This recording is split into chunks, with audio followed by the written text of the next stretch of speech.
Welcome to the Neutral Ground. This week, my guest is Bradshaw, and we're going to discuss something that is near and dear to both of our hearts: heroism. Is the creator of Jetpulse comics. His flagship title, The New Adventures of Jake Jetpulse, is a comic book adventure story that was inspired by his son Jacob, who was diagnosed with Autism Spectrum Disorder at the age of 4. In this episode, we're going to dive into Led's origin story for the creation of Jetpulse comics. We talk about the importance of being able to stand in the midst of chaos. And we muse over why heroism is so important for everyone today, but especially young people. If you haven't yet done so, make sure you hit the subscribe and/or follow button, leave a kind comment and/or rating where applicable, and head over to the neutralgroundpodcast.com where you can leave me an audio message or drop me an email. I love hearing from all of you.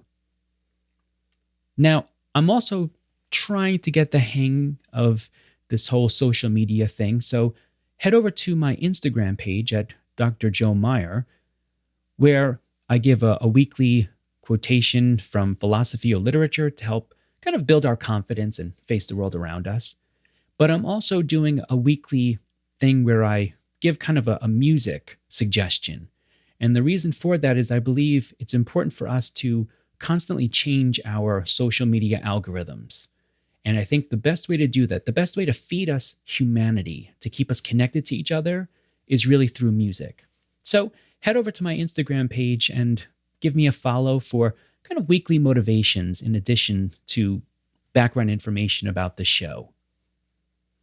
Finally, I encourage you to use the links in the show notes to check out Led's comic books and purchase a couple, especially if you have young people as well. It really builds confidence in them to face the world.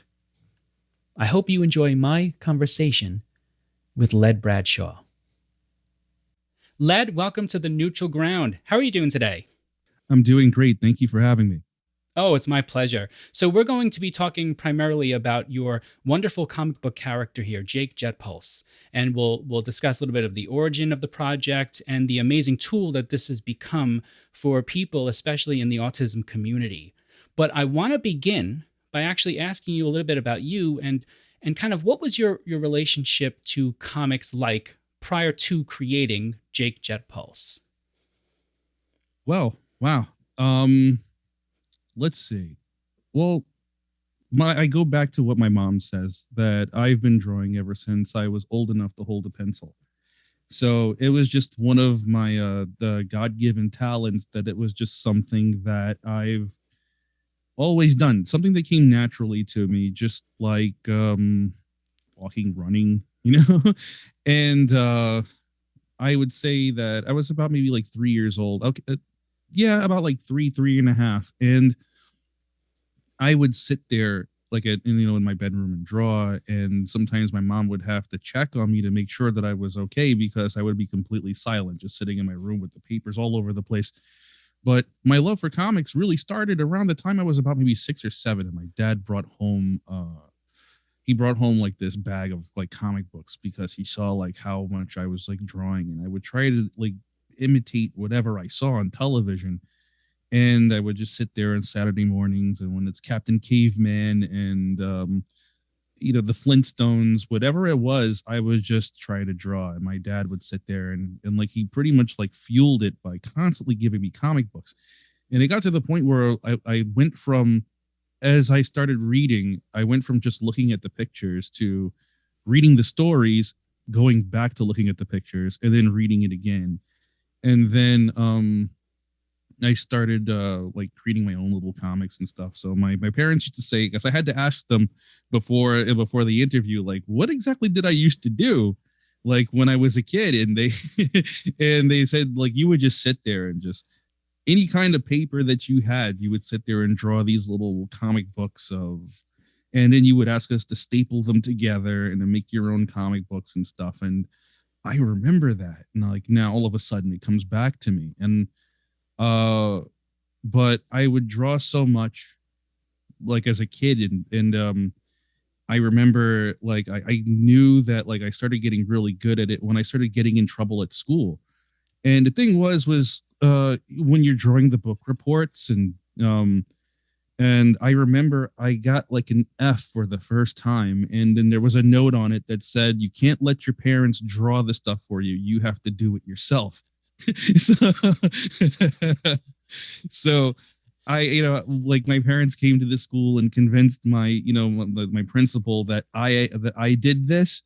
So, so, but it really started around then. I remember like my dad would come home with handfuls of like Batman and Superman comics with and as I got older it was X-Men and like more Spider-Man and I would just collect these comics and just read them religiously, and then I would like beg my dad. I would actually use my allowance money to go buy more comics, and then as I got like older, like and I realized that it helped me get a little, gain a little popularity in school because I could draw. So everybody would ask me to draw posters of whatever was popular at the time, which was like either the Simpsons or Batman or whatever it was. And I said to myself, this is everything I always wanted to do. I mean, like when the kids asked, when the teachers asked the kids in the second grade, like, what do you want to do when you grow up? Like, and there were like a bunch of kids that wanted to be a policeman. Some kids that want to be a fireman. I remember there was one girl like during this whole thing, and I remember this. I'm 48, and I still remember this. The one girl wanted to be a fairy mermaid princess, right? And then they asked me what I wanted to do, and I said I want to draw Saturday morning cartoons. But everybody laughed when I said it. But I'm like, but wait, you didn't laugh at the girl that wanted to be the fairy mermaid princess. I'm like, what happened? So, but ever since then, I always knew what I wanted to do. It's like anytime I watch cartoons, it's like I daydream. I sit there, I create my own like flip books and stuff. And one of the unique things, and I still do it now, is that when I take notes, it's kind of like Egyptian hieroglyphics. I do everything in pictures, and that's the way how I remember. Like whenever I write notes or take notes, I doodle, I draw. So an entire lesson to my teachers looked like I wasn't paying attention. However, I was always getting good grades, but they were always worried that I was daydreaming all the time by drawing. So that was another thing I had to prove to them, that this was my method of, memorization, that this is the way how I remember things, is by drawing them. So I mean, it's like, but it's always something I wanted to do, but life gets in the way as we get older. There's things that always happens, like we have to get a job, we'll work a 9 to 5 and things like that. But in the back of my head, I always wanted to do something art related. So I kind of used every opportunity, every job that I had, and tried to learn everything I could about each job, whether it was a customer service job or whether it was stocking shelves or whether it was whatever it is that I did. I tried to retain some kind of, some kind of experience from it so that I could use it for whenever I'm a big CEO and I'm making my own cartoons and movies and stuff. Just, I don't know when that's going to happen. So I guess I'm just going to keep doing this. So when my son was born and we had to make room, for his crib, and because there's big giant crates of comic books all over the place, that's when I said to myself, it's like, you know what, I really want to do something with my talent before I wind up losing it, before I wind up doing something and I get too far down the road that I can't come back. And that's when I started thinking about doing stuff related to like the graphic design.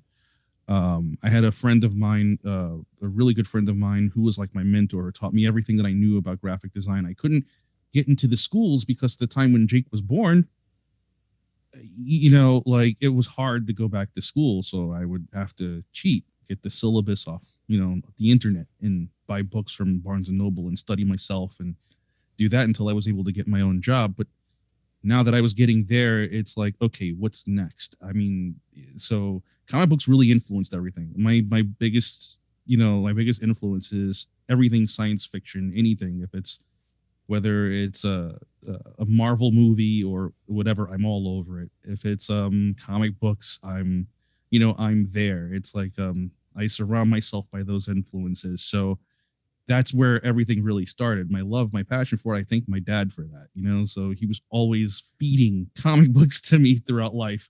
So That's fantastic. he still does it now. Yeah.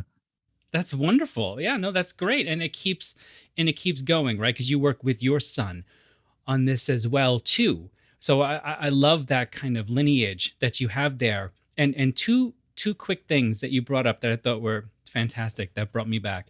One, I had to learn a lesson young as a professor, having a young lady who would draw the whole time while I was, giving my brilliant lecture.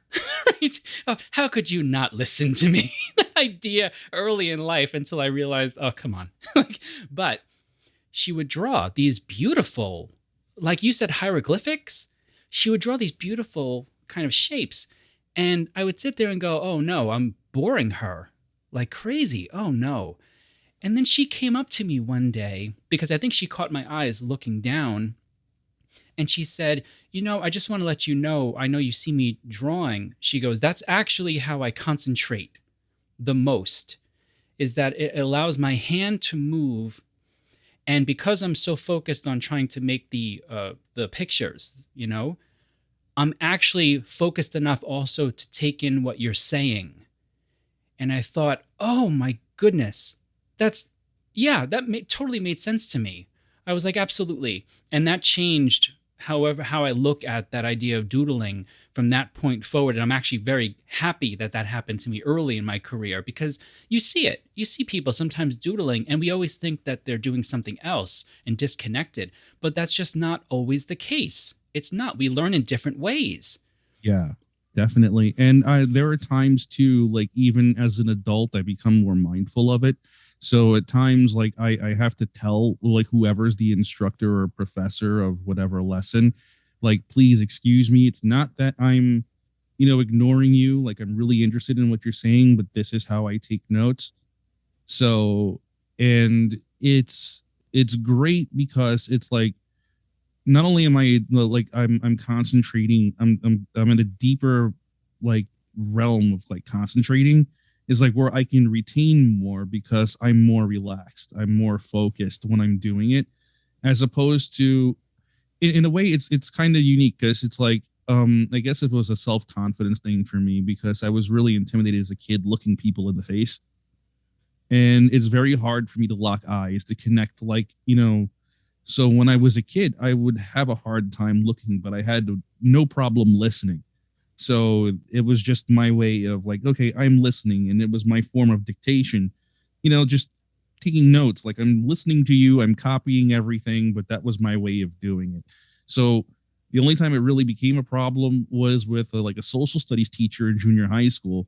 But I was actually very successful in repeating the entire class to him by showing him exactly which what drawing was related to what he was like so, and I was like, no, this is when we were talking about this and this is when we were talking about that, and he was fascinated that like the entire notebook was mostly artwork and it was just my name on the heading.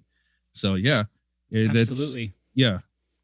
And you also mentioned, of course, doing this from an early age and being supported, in doing this from an early age, and the importance of letting your mind wander.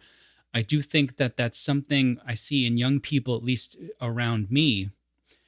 I see that being a little bit more of a problem than I think it used to be. This idea of, look, wander. Like I'll often tell my students in the classroom, embrace chaos, embrace it.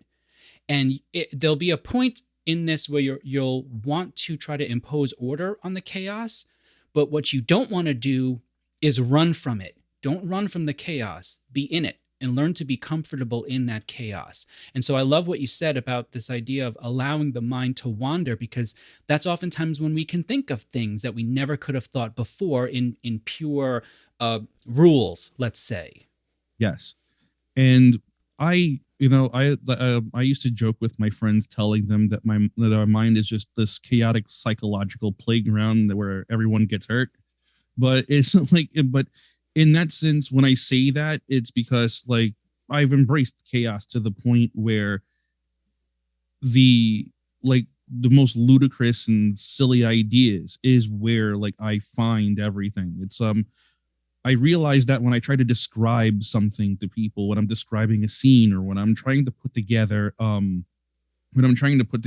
like a scene or panels in the comic, and I'm explaining it, and I can see like the confusion with whoever I'm telling, and they're like, "You'll get it in a minute," because sometimes I envision the story, as I'm scripting it out. Sometimes it's not in order. Sometimes I'll have the ending, or I'll have the middle, and then I just branch out from that point. I'll just create the scenario as I go along, and it's there really is no particular order. Like there's nothing for me to follow. It's just whatever comes, and that inspiration at the moment, and that's where I start. Yeah. So it's yeah. So I've completely embraced chaos, to the point where it's like I'm friends with it. It doesn't, it's like I welcome it. Yeah. So yeah, and that's pretty much the way how I've been able to create, is just by embracing that. So I usually tell people to give me 10 minutes after I'm done creating something, because if you talk to me immediately after, it's like I don't know what I'm going to say, because it's just going to be all Yeah. yeah. No, understandable. So let's get into some of this now a little bit. How did the concept for Jake Jetpulse come about?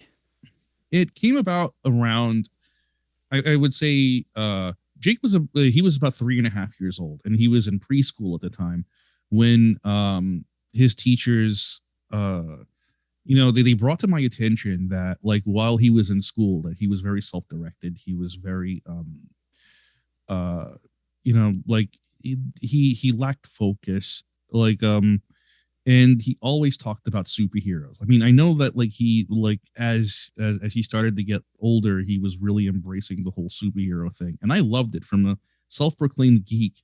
I mean, looking at him like, son, like, I'm so proud of you, and he's like talking about superheroes. And I remember when I was a kid, I used to run around the house with a towel around my neck and everything, pretending to be Batman. And that was just my thing. And I would have, like, it was a mistake, because I had hair. I would tape like two spoons to the side of my head to, like, well, that's a whole nother story. But when I saw my son doing this, when I saw Jake, like, talking about superheroes, and I thought that was great. I could have this conversation with him. But there were some things that I didn't notice, and looking back on it, like, I see them now. But during that moment, I didn't notice, the symptoms of autism. But when the teacher brought it to my attention, that's when, like, I said, it's time, like, maybe we should get him evaluated and see, like, where he is. So I know that at 3.5, he had a speech delay. He wasn't really catching, like the vocabulary. He wasn't catching up to the other, like the other kids in his class. So I know that they say to never judge your, never compare your children to another child's development, because every child develops, at different times, I guess, whenever they're comfortable. But it was just one of those things where, like, Jake wasn't catching, like, like the speech delay was, like, only had him somewhere between maybe 3 or 4 words. So, like, I want juice or whatever. And then, like, I noticed that when he would go to school, it was hard to leave him there, because he would just cry, and he would just, like, he would lose it. And it was terrible, because it's like I would feel bad with, like, leaving him, like leaving him at school, because the moment I would walk away from the door, it was just like like, it was hard to, basically, he was inconsolable. So after a few months in, like, the the diagnosis was pretty, like, it was pretty apparent. That's when I started to look for I started to look for, the definition of autism spectrum disorder on, like, and just Google it. I went to, like, the DSM, like, I went to, like the CDC, every other website I could think of, like, where I could find, like, very really useful information to try to understand. Don't mind my dog in the background, like, there's the dogs next door, and they're communicating. um so I was looking for all this information, trying to really get a grasp of what autism spectrum disorder was. And from a person who really didn't have any exposure to autism, I really had nothing to base it on. And I remember in another interview, I said the only thing really that I had a familiarity with was Dustin Hoffman's performance in Rain Man, which really wasn't enough. And I really wanted to understand what autism spectrum disorder was. I got in touch with a really good developmental pediatrician who was very helpful in helping us really understand, Jake. And she had mentioned, she was like, have you ever heard of art therapy? And I was like, no, I have no idea what in the world that is, you know? So as I'm looking it up and I see that there's these really, I saw like some useful information, how art is a way to teach children on the spectrum to communicate, because it's a voiceless form of communication where they don't have to explain, but just draw. And I thought, wow, okay, this is right up my alley. I mean, I can draw. I mean, I can do this with him. So I incorporated like 25 minutes of just art time into his routine every day. And I found this really cool art therapy exercise, which is an emotions chart. And I printed it out and I just created like a kind of spreadsheet style like grid, and it said, today I feel.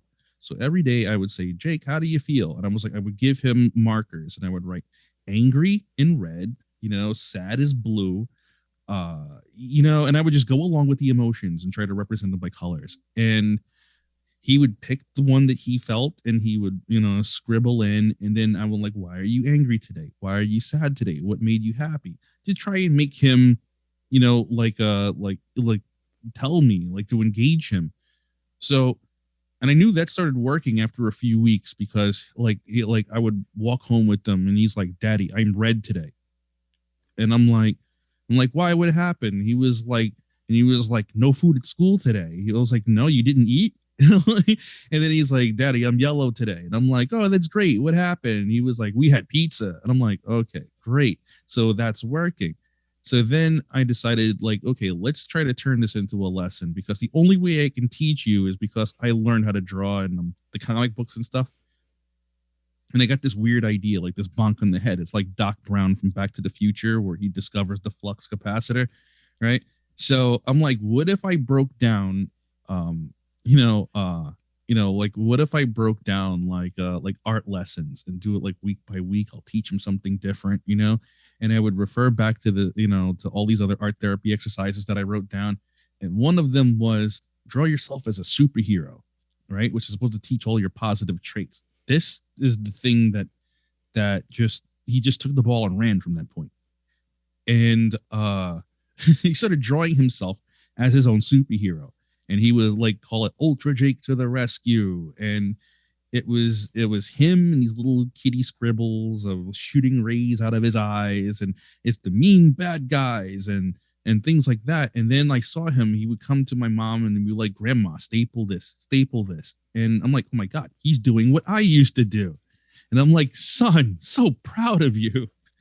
So now, so now I got this idea, and that was the flux capacitor idea, the whole Doc Brown thing, where I'm like, wait a minute, what if I took comic books, right, and broke them down into art lessons?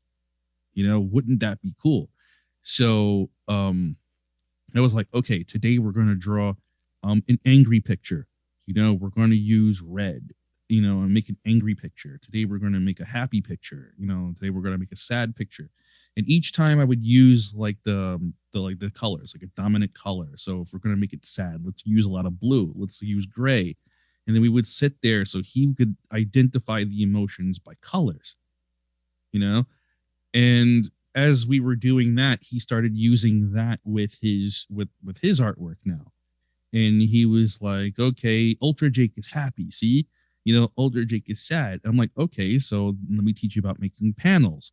So I was teaching him how to make sequential images to to show what's what.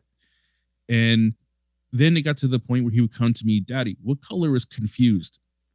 And I'm like, I don't know. Like, we're going to have to figure that one out. So then I know that that was working, but then it went another step. And I saw that he was dressing up as himself. He would find like like his thermal underwear and like capes from other costumes, and he would pretend being himself. And I looked at this is great. So I'm like, okay, I should keep in mind this, and I would record him as he's running around and playing. So I'm learning all about the little universe that's in his head of all the characters and stuff. And I would ask him, who's this character? Who's that character? And then he started, there was a time when, I know this is long, but there's so many moving parts to this. But he, like, when he would have nightmares at night, I would make him draw those the day after because I want to know like what was scaring him, what were the monsters that were scaring him, and he would draw those, and then we would give them names, whatever the monsters, so to kind of give him his power back, you know, so that he wouldn't be afraid of it. And we would make little totems out of like paper plates, and I would tell him draw monster faces because there's no mirrors in Monster World. They don't know that they're ugly, so when they see another monster, they're gonna run. Okay. And then I found a little water bottle. I filled it full of water and I would spray him at night and say, this is monster repellent spray. If you smell like a bigger monster, monsters aren't going to come and scare you anymore. So once we did all of that and he started creating all these monsters, I was like, hey, what do you think is a cool monster? Why don't we add this as a villain? Why don't we use this as this person? And like I used it as character building to create other characters like for a story. And like he had no idea what I was doing. And we were just building things slowly and slowly. So as the teachers were, you know, like I would sit with the teachers and they would tell me what he was having problems with. It gave me the idea maybe I should start drawing him as this character that he's always playing. Maybe he'll pay attention to it.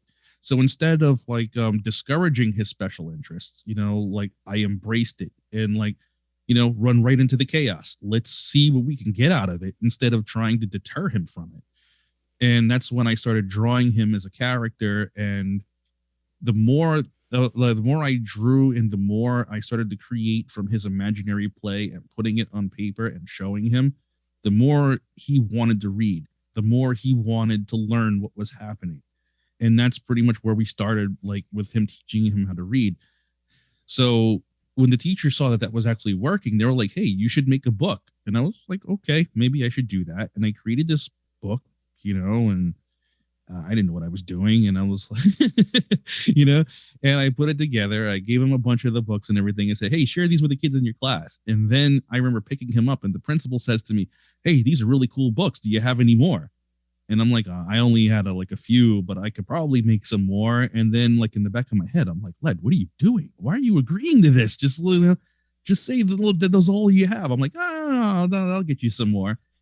And that just started the whole chain. It just like the next thing I know, I was making like a reading and math activity book. I was making a coloring book. I was making, yeah. And the more and more that I started doing that and I saw that he was enjoying it, the more involved I got. And I saw as the kids were enjoying it, the more involved I got. And I just went to the teachers and say, hey, listen, would you mind if you give me some of the work that they're having problems with? And I'll translate it into, you know, the comic book, you know, and see if they like it. So I did reading comprehension. How much did you read? What happened in this story? And that's where it just kept going. That's amazing. My goodness. And everything that you said too makes so much sense, right? Like it's everything connects with each other. And let me get into actually a little bit of the process here because I'm going to do a very professorial thing here and talk too much, but forgive me. There will be a question at the end. I promise there'll be a good question at the end. Awesome. So I looked at the New Adventures of Jake Jetpulse. I'll focus on the reading and math skills activity book. And here's what I noticed. I noticed three things that I thought that I'd like you to just your opinion on here. The first is the backgrounds of each of these cells, right? The backgrounds of each of these ones. They're very minimal, not much going on in the background. Okay. Second thing I noticed was the characters. So Jake, Julia, and Mars, even, they're dynamic in that their body language is still saying what they're doing, but it's very controlled. And the third thing that you had me thinking about for a while was there are two tables, two cells back to back where Jake is in the same exact pose. Now, people who I think don't take some time to think about this, they might look at that and say, oh, well, that's a mistake. But it brought me back to my own training when I was doing my certificate way back when for New York State, and we had to do a certain amount of hours for special education as part of this. I thought back to how important it was to have consistency and the routine. And it made me think, oh my goodness, having that same drawing back to back early in the comic allows the reader to imprint on that character and recognize it right away and say, okay, now when I see this image again, I know this is Jake. And my question is basically, did you have this kind of this high-end intentionality in these three ideas when you made the comic? Yes, sir. As a matter of fact, I'm glad that you noticed that, because I think this is the first time anyone has ever asked me that. And it was something that was very consciously developed when I made it. As a comic book artist, I'd probably get a lot of criticism for, oh, he can't do backgrounds, or it's the silliness like that, which is cool. I don't mind. I mean, I can do it. That's fine. But under the context why I'm doing it is very deliberate, and it's for a reason. My reason is that as I got to speak with therapists, especially with Jake's therapist, I learned about masking. I learned about socialization, like helping Jake socialize, like helping him understand it's a communication. Like the hallmarks of autism is I wouldn't say impaired, but like difficulties with like social conversations, or awkwardness in conversation, or understanding facial facial recognition, like understanding like emotions, or body movements, or like body language. So this was actually very deliberate. What I wanted to do was show children on the spectrum of autism, or teach them what the body movement that went along with that emotion, right? And what I did was I adhered to the not only the body language, but the facial features that each character makes is a deliberate thing, so that as a child reads it, they're seeing someone angry, they're seeing someone sad, so the emphasis is more on the characters and their movements. So this was something I wanted to do so that Jake understood what was happening. My background before doing this was a technical writer, and I was also an illustrator, doing user manuals for like electronics, for like Bluetooth speakers and headsets and things. So the instructions are very cut and dry. There really is no emotion in it. It's just insert batteries in this direction, or press and hold the power button. But the directions are very cut and dry. They're very clear.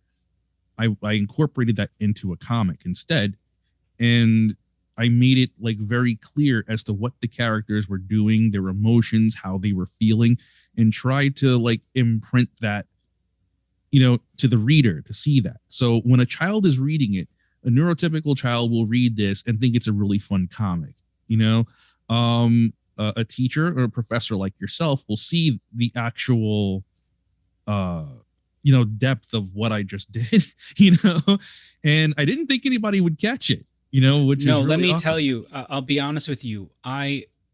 Because I was looking for this. It's one thing to say I have a comic that features a hero who is on the autism spectrum, which is one thing. It's another thing to do what you did, which is to say, I want to write this for potentially for someone who is on the autism spectrum to be able to participate in it. And that takes a tremendous amount of thought before anything hits a page. You have to think in that mindset, and that's what came through to me so much. Was there is so much thoughtfulness in this, and I commend you for that. It really comes through. The last thing I'm going to say about this comic that also gave me this wonderful smile was, so at the end you have exercises that young people can do, and these are very important exercises. Things like a review questions. What happened in the comic, that kind of a thing, which is important in of itself. But then you also have things like counting syllables, um, and various other kind of just exercises that they have to practice. And here's where I started smiling. The exercises you put in there, when you attach it to the genre of the superhero, what ends up happening is those exercises become training for the superhero. And you say you love Batman, right? And everybody knows Batman has to train. He trained to become what he is. He's not like the other superheroes. He wasn't born with anything other than except money. But he had to train and train hard and continually train, right? And even it made me think of even T'Challa in Captain America Civil War, when his father basically tells him you have to train in diplomacy. So the hero, when the hero is good, is always in a state of training. And so those exercises just made me smile, because I thought, oh my goodness, you can absolutely sell this to children as being training. You are training like any other hero to be able to better connect with the story and better connect with the outside world. Yes. And one of the things that I learned, thank you so much for thank you so much for that. Really, it's like one of the things, don't mind the siren, sorry. It's But okay. that's New York for you. One of the cool things that I love about like making the books too is that I took everything that I did with Jake and I created this book called Hidden Heroes, like create your own superhero adventure, which is, to a kid, this would be like the greatest creative writing episode, like class you could ever have, because I draw from, I think of like I think like a child. I think like from a child's experiences and walk them through, like teaching them how you can create your own superhero based on your own experiences, even by asking like name four of your best friends. Okay, this is your superhero team. What do you like about your friends? Let's create your superpower. And then I created like a word builder with 3 columns, starting with adjectives and, and like all the words. So you like the awesome, awesome blade runner, or whatever. And like, what is your favorite colors? Okay, let's use those to make your super suit. And what are you the most afraid of? How did you overcome your fear? And then I would give a story like remember the Mad Libs type things that we used to. Of course. Yeah, and so that's what I did. I created this whole, and my love for Dungeons and Dragons came in on this too. So I tried to narrate this superhero adventure and make it a multiple choice adventure, so that the kids can, like, okay, the monster has a big giant ray, and I'm like, that fires A, broccoli, B, like, boogers. It's like, but I make it fun and exciting so that, that the kids can read it and put together their adventure. And at the end of it, I have like maybe 10 or 11 pages of just comic book panels, blank comic book panels. And that's for the kids to take the character that they created, the superpowers that they gave them, their superhero team that they created with their strengths and their weaknesses and their fears, and they can create their own comic at the end. Because I figured, if I was fortunate enough to create a story like this, there's a kid out there who has the same dream as Jake did, as I did, who will probably create something greater than I one day. And it's like, this is my way of encouraging them to create this character, to bring it out. And it's superhero training. That's why I call the team the Jetpulse Squadron, or I address like the kids as the Jetpulse Squadron, or do you think you're up to joining it, like the Jetpulse Academy? And I use these things like a training, like as far as like not training soldiers, but training a league of superheroes. So Yeah. it's a lot of fun. Absolutely. I thought it was, again, there's these little things that if you're not careful, you miss it. But they're brilliant little moves on your part that maybe work um, unconsciously or subconsciously for some people. But on a conscious level, when I saw them, I thought that's perfect. That's absolutely fantastic. Thank you. Let me ask you this then. So for your story here, people are now telling you you've got something great, right? They want more of the books. Okay. But we both know not every great idea is able to actually come to fruition. So what I want to ask you about now is, what were the early challenges in actually creating this first thing from just your books to, let's say, a production, like a production proper, if you will?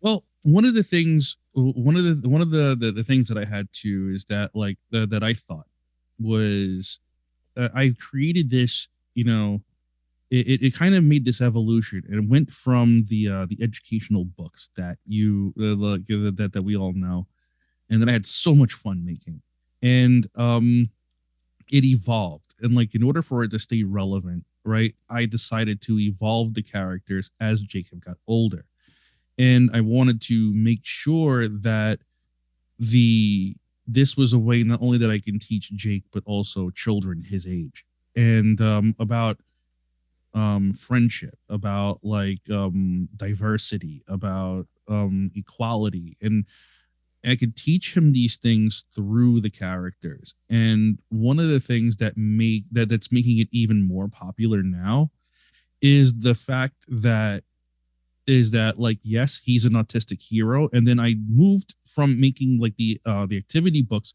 to actually full length action comic books. Now the secret is with that, well, it's not really a secret, but one of the methods that I chose was to um create a storyline that features an autistic superhero, but the audience doesn't know it in a way.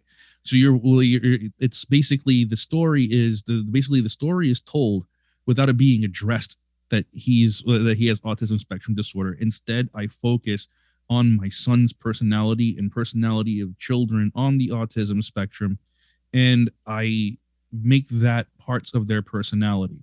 For instance, Jake has like, his head's always in the clouds, and in reality he is always dreaming, he's always creating, he wants to be a real full-fledged superhero. So I put that into like his character, that that even though he's a superhero, he wants to be just like the superhero that he looks up to in his world, and then there's Julia. Julia is the tech geek of the group, but I think of children with autism spectrum disorder, with Asperger's, which is formally called. And Julia, if you ever notice, like Julia in any of the comics that I created, she never looks Jake in the eyes because she's not very comfortable making eye contact. So, but she's incredibly smart. She loves like anything technical. She loves to do things with her hands. She's very quick when it comes to like science and history, and I wanted that to be like her personality. Mars is very literal, and when he speaks like in his age, and we wrote, like when we developed the character, Mars is 300 years old, and in Trolls, for Trolls, that's pretty much a teenager. So, but he's very literal when he speaks, so he doesn't get jokes. They kind of fly over his head, and these are all things that I wanted to show. Like for instance, there's Miranda, who is she's a little older than the other two, but she's a telepath. And we have the Shrive, which is a ghost, which are our newest characters, and he is an homage to, like, this is me acknowledging nonverbal, they're like nonverbal children. So he doesn't speak. However, like Miranda's the only one that understands him because she could read his mind. So that was our way of incorporating this, and we created these characters because I wanted my in my head. I thought to myself, it would be really cool for a neurotypical child to read this, or anyone to pick this up and read this and be like, wow, this is a really cool story. And then if you look a little deeper, then you're going to see that there's a little, wait, there's actually stuff I can learn here. Like, for instance, Jake's headphones that he wears on his uniform, because I've updated the uniform as he got older, in the drawings in our latest comics, that he wears a set of headphones. I did that because Jake needs noise canceling headphones he wears in school to help him focus.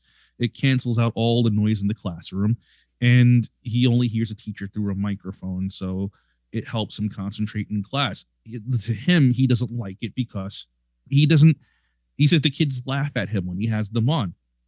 I incorporated it into the suit, and now the kids are like, oh, that's so cool. But in our latest story, right? In our latest story, the Goblin Hive Queen discovers that, like, during their battle, that his headphones are disrupted by one of her laser blasts, and it sends Jake's powers going crazy. Okay, this was our way of explaining sensory processing disorder. Like when Julia has difficulty taking lead when Jake is disoriented, that's a break in routine. When they're fighting the new when they're fighting their like the new villain, and the villain is impulsive and all over the place, that's attention deficit hyper. I'm going through ADHD, and I'm, instead of like telling the reader this is what it is, this is an entire action story, but I'm teaching you about autism spectrum disorder. And that's, I think, which is why it's so cool, because I get emails from parents and was like, oh my God, that was so awesome. Like, you really you really nailed my kid. Like, this is the way how he acts. And I'm like, that makes me so happy. So yeah, that was our way of really, going into another direction, but still staying on the course of, really teaching people, educating them what autism is, that it's not like they're robotic, like, unfeeling people, but they're kids just like, they're kids just like how we were, and they have dreams just like we were. They want to play and do things like we used to. And it's so much fun to put these things together, because it's like I'm not pointing a finger saying, hey, he's got autism, read this. It's just like, and it's like when like it's just all in the narrative now. So it's just something now when you think about it, like, wow, I didn't notice that. Or you'll read it again. And what I wanted to do too is create that discussion. So parents, like siblings, brothers and sisters, like, hey, I have a brother that acts that way. I have a sister that acts this way. Oh, now I understand why she won't look in the eyes. Or, so even with our latest comic, we're introducing a new character, and like, I love diversity. So Jake is an Afro-Latino superhero on the autism spectrum. Julia is Hispanic. And then we have our next character that we're introducing is Asian, and she can accelerate and decelerate time. But in one panel in our draft and everything, like, Julia actually says, she was like, when she says hi to her friend, she's like, she goes, it's hard for me to look you in the eyes, but I'm listening, so don't be mad. And and she's like, that's okay, I understand. It's like, and they go on in their conversation. That is something, I wanted to address without saying, hey, I have autism, but it's something that another person who's reading it can relate to. And I think by making the characters that relatable and that close to the ground, that people can be like, I know someone like this. And that's what makes it so much fun, Yeah. You kind of mentioned it in passing, but I want to ask you more in a more straightforward question. So what has the public feedback been like for you for this? It's been positive. Thank God. Everything has been very positive. it's like I would love to see this like as like an animated production. I would love to see this like I would love to see this on bookshelves. I mean, and it's not it's not a money or a financial thing, but because the message is so important, I believe that it's something that is incredibly unique. That's that's needed in this world. You have a character that could stand on the same stage as like Spider-Man or Superman or whoever and stand for something different. So the feedback that I get is very positive. Like Jake and I are really grateful because like he helps write the stories with me and create the characters. So our stories come from a really good place, and it's not like we're trying to create the next excuse me, the next Batman or the next Superman. We're creating like this character to be like a symbol of everything good in us, so you know I really you know, I'm really happy that when I get the emails and stuff, I like it makes me smile. Sometimes I run to Jake, I'm like, read this, So yeah, I love it. I would love to see this like turn into something, like bigger than it is. That's my dream because I started it with the intent on making my son a superhero. That would be the best thing ever. Plus, it'll also give me bragging rights. It'll give me one story when he's like, "Oh, I can't do it," and I'm like, "When I was your age," and you know. Yeah. So, No, that's fantastic. That's wonderful. And for what it's worth, one of the reasons why I really wanted to talk with you also is because I'm a huge believer in the heroic narrative. I talk about it quite a bit on the show whenever I can. And it's because I truly believe that especially young people, and especially today, with this rise in anxiety and it's not slowing down, the heroic narrative, wherever you can get it, is something that can help. We talked about chaos before and order and all of that. The hero is adept. Is good at looking chaos in the eye and saying, all right, let me assess the situation and apply what is most necessary in the moment. mhm. And Superman particularly has always been very much aware of what's appropriate and not more than that. It's one of the interesting facets of Superman that people don't talk about a lot, but the fact that he holds back so much Yeah. actually, which is fantastic when you do see someone talk about Superman's going to let loose in this Yeah. comic. That's when I'm like, "Oh, I'm in. I want to see what he does." But it's the hero and the heroic narrative and superheroes are so important today for young kids because it builds in more than even just confidence, it builds in hope that you can make a difference. And it brings me back to, I mean, we're both old enough to remember how that big Gatorade commercial, "Be like Mike," right? If I could be like Mike. And it was more than just that it was a catchy jingle. It was this idea of he gave you something to aspire to, greatness. And it wasn't that you had to be as good as him in basketball. It was you were aspiring to his greatness. And the hero always provides that. And I want to ask you here on a more general level, what do you see today in today's, let's say, the comic book industry or the movie industry, anywhere you find the superhero or the hero? How do you see the role that it plays in young people today and maybe even adults? Well, you know what? That's a great question. Um, I'll refer to some of the Marvel movies, and I think like it's a great place to start because like some of the writers that write for these Marvel movies are fantastic. I One of the things that I admire about those movies is the character development. And like, to answer your question, like we had like if you go back to like the first Iron Man movie, and by the time we get to Endgame, we have a completely different person. You get to see like the real hero's journey that Tony Stark makes, and it's very admirable for a guy who only thought about himself, right? To sacrificing himself for for the sake of the universe. I mean, that is a wonderful hero's journey that like it goes full circle. I think like when I see that, it's admirable that someone that it shows you that people can change.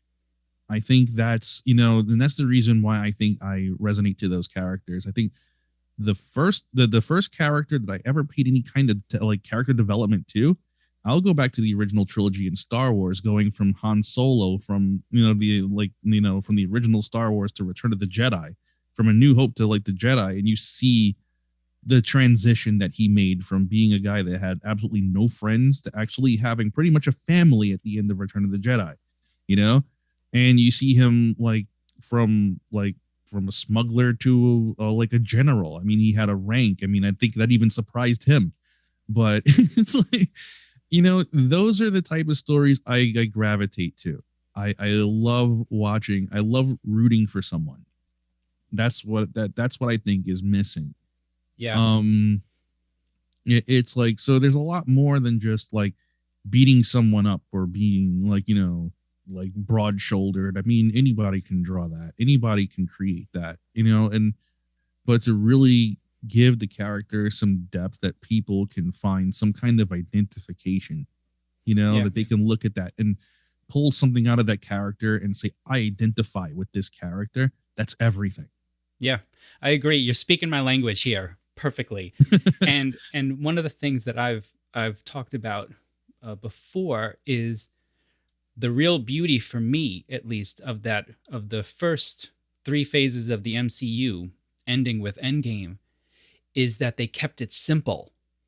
The simplicity of good, evil, right, wrong, with some nuance in between. Don't get me wrong. There's great stories in between. But when you think about, you mentioned Tony Stark beginning and end, I take a look at Captain America. He didn't move a lot, but look at what the last scene of him really is. It's just a dance. It's a beautiful dance. And his great moment, and I have told this before on the show, but I had a student when Endgame came out, and he was very quiet, very quiet. But I started talking about Endgame in the class, and he just lit up. And he had mentioned, we were talking about finally seeing Captain America wield Mjolnir, right, Thor's hammer, and he said, I was bawling, I was crying so hard. And we talked about why people were crying, and what we decided was that it was because that we respected the hammer, saying that he was worthy. And the thing that was beautiful about it is we always knew that he was worthy. We just needed the hammer to confirm it. And in doing so, it confirmed that we were worthy in that moment to recognize that which is good. And it seems like such a simple simple kind of concept, but it comes back to, again, what I love about and what's important about the superhero and the comics for young people.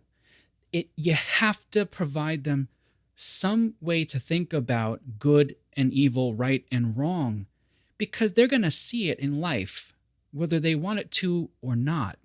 We all have to deal with that. And I always felt that the superhero gave us mechanisms for placing those in a proper place to face that. Yeah.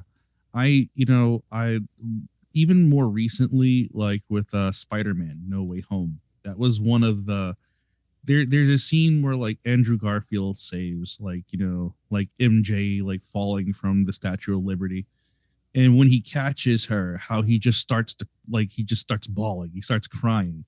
And I thought, like, that was so symbolic. That was, because that really brought his character full circle from, and it said a lot too about the modern superhero, that I wouldn't say him not saving Gwen Stacy was a mistake, but the burden that he carried because he couldn't save her, and kind of that redemption, like the universe saying to him that it's okay, you're going to be okay, I think that was a moment that was that was monumental in superhero storytelling, because that moment, that moment did something for him. It redeemed him in a way, or like something in his heart. I mean, it gave him like, even more of a push to move on. And it's, it was a lesson It was like, you know, sometimes you're not always going to win. Sometimes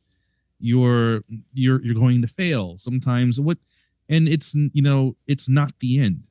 You know, like you keep going. You know, whatever happens, you keep going. And that is one of those lessons that, like, okay, I admit it made me bawl like a child when I saw that, you know, but it was just it was a really powerful moment, you know, in just that 30 seconds of time, you know, but it looked what I thought was absolutely amazing. I couldn't stop talking about that.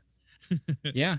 And Yeah. and even, I mean, and you can nuance something as simple as good versus evil, because again, I remember this happens with Superman quite a bit, because he tries to pursue good so much. You can pursue good to the point that it blurs and becomes a kind of evil, a bad thing. And that is that's a wonderfully difficult lesson for young people, especially, and adults. Let's be honest, adults need these lessons too. I don't have a problem making that argument that I still need to believe in good. I still need to believe that there's good out there, that we can aspire to it, and that we should aspire to it in an actionable way. Yes, I agree completely. You know, and that's one of the things that I try my best to teach, you know, to teach my son at the same time. You know, I especially like, I try to like to be that Obi-Wan Kenobi in the room when he's playing video games, and like I see the frustration, and I just tell him, like, just embrace failure, man. I was like, don't, you know, don't be mad because you messed up. It just, you know, just try harder. It just concentrate. You'll get it eventually. But, you know, I tell him sometimes take a break, you know, take a break, take 5 minutes, think about what you did, then go back and do it again. Yeah, So absolutely. I have to tell him that. And then I say to myself, wow, I wish somebody told me that. But like, I try to use that, my advice also, like, especially when I'm doing this, because there's so many people doing, you know, something, and the people are going, it's a tough industry when you're, you know, especially like in comic books and things like that. So not everyone is going to like your work. Everyone is going to have something to say, but keep moving. Absolutely. Well, let me say this then, as we kind of draw down here. I love it. I think it's wonderful. I think you're doing wonderful things, and I have no doubt that you establish yourself this kind of heroic lineage where you said what your father did for you and what you're doing for Jake. To me, I think that that is absolutely wonderful. And I know that the people who read your work and learn so many valuable things that they can actually use in the moment here, that's heroism too. Like, you're putting that concept into action. And that is not a small thing to say, and a small thing to do. It's truly a wonderful feat. And I hope you are proud of the work that you're doing, and Jake as well. Thank you. Yeah, no, we definitely are. And so am I. Like, it's been very fulfilling. I couldn't think of doing anything else. And this is something I'll continue to keep doing for, I don't even want to put a time limit on it. This is Yeah, something that I'll always continue doing. absolutely. So here, let me ask you to tell our listeners a little bit about where they can find your work. Where would you like to direct them? And I'll put links in the episode notes as well, of course. Sure. The the Jake Jetpulse website is full of information, useful information about autism spectrum disorder. So you can check out our website, which is www.jakejetpulse.com, and you can also connect with us at Jake Jetpulse on Twitter and Jake Jetpulse on Instagram. Wonderful. Led, thank you so much. This has been so enjoyable for me. I loved it. Thank you so much for having me. I really, really appreciate it, and I love being here. This is great. Well, I hope you enjoyed my conversation with Led Bradshaw. If you did, consider checking out the links in the show notes for Led's works. And make sure you hit the subscribe and or follow button as well on whichever platform you're currently using to listen to this on. Also, follow me on Instagram for additional content that I hope will help motivate us all to face the world. Until next time, try to keep one foot firmly planted on neutral ground. And have a great day.